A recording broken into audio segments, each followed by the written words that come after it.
Hey, what's going on everybody? Commander Crane here, and we are back with another Pioneer video, and today is the first episode of Intro to Pioneer. So, for those who are not longtime viewers of the channel, I do a lot of traditional deck techs and such on the channel, detailing a number of different decks in different formats, but one thing I keep getting requests over is people wanting to enter the Pioneer format, but they're looking to play, like a top tier deck on a budget. So, today, we're going to be talking about budget Rakdos Midrange.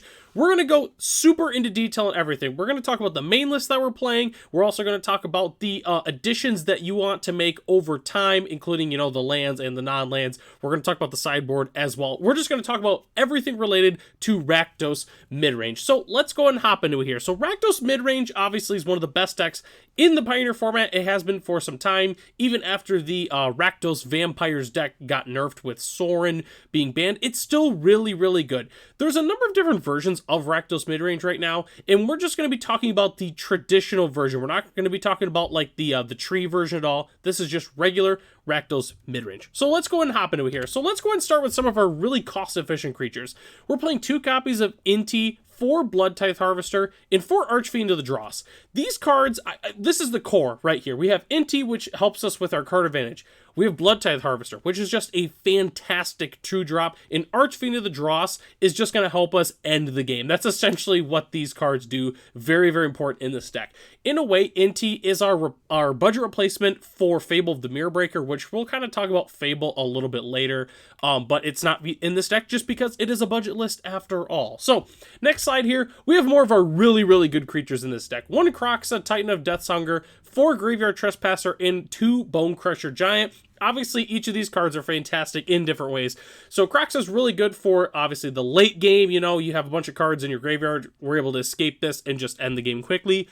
Graveyard Trespasser, obviously, on the front is really good. And on the backside is even better. It's just another great way of exiling graveyards, which is really, really important in the Pioneer format currently. But it also helps end the game, which is just as important. And then Bone Crusher Giant is also fantastic just because we got the removal spell Stomp side and then a really cost-efficient, solid creature on the other side of Bone Crusher Giant. So, obviously, you're playing Rakdos Midrange. We're not just playing a whole bunch of creatures. We're going to be playing a whole bunch of interaction. But before we talk about the interaction, let's talk about the other card that we're substituting Fable of the Mirror Breaker with. And that's Smuggler's Copter. Smuggler's Copter is just a really, really good card, just in general, let alone being a budget alternative for Fable of the Mirror Breaker. Obviously, we crew it when it attacks or blocks. You may discard, or you may draw a card if you do discard a card. So, Smuggler's Copter, definitely good. I decided to play this over the Reckoner Bankbuster just because we are playing more creatures in general than a non-budget version. So if in the non-budget version, you're definitely going to want the Reckoner Bankbusters instead. And then let's talk about interaction spells. So Thoughtseize, obviously one of the best cards in the entire format. They only go for 8 US right now, which is relatively cheap in terms of Thoughtseize. I remember when they used to be like $40 when they were really, really good in Modern. So obviously we're playing 4 copies of Thoughtseize. Then we're playing the one of Kolaghan's Command. It's a really good one of. All the modes are really, really solid, but we're just playing 1 copy of it. We are playing additional copies, though, in the sideboard.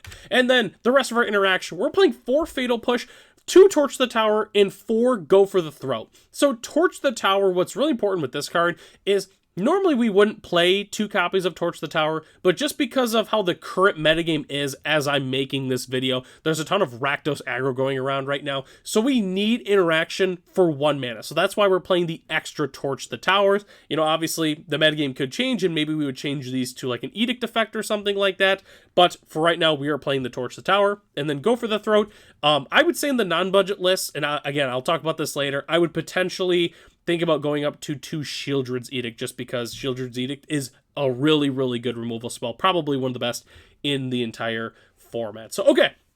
That's all the main land cards, the non-land cards. Let's talk about our lands. So, obviously, we're on a budget. So, we're playing 4 Blackleaves Cliffs, which you would play that anyways. It's just a really, really good dual land. 4 Sulphurous Springs, again, it's a budget dual land, that's also very strong. We're playing 4 Temple of Malice. So in terms of dual lands, this is one of my favorite budget ones to be able to play, just because the scry is really, really nice, comes in tapped, overall, Temple of Malice feels pretty good playing in the deck.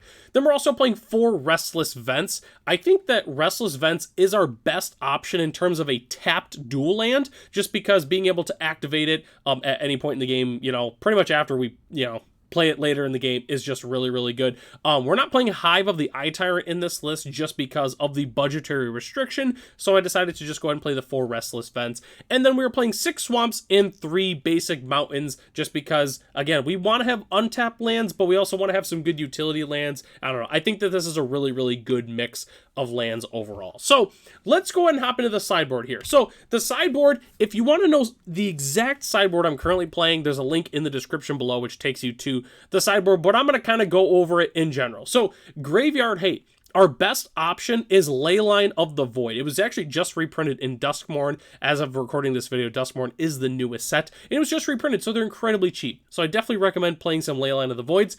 Hand Attack. You're going to want some number of Duress and or Go Blanks in the sideboard just because they are both really, really incredible cards. Blue-White Control is getting very, very popular, and those types of cards are very, very strong against them. So I definitely recommend playing some number of those. Extinction Event is a really, really good board wipe in this deck as well.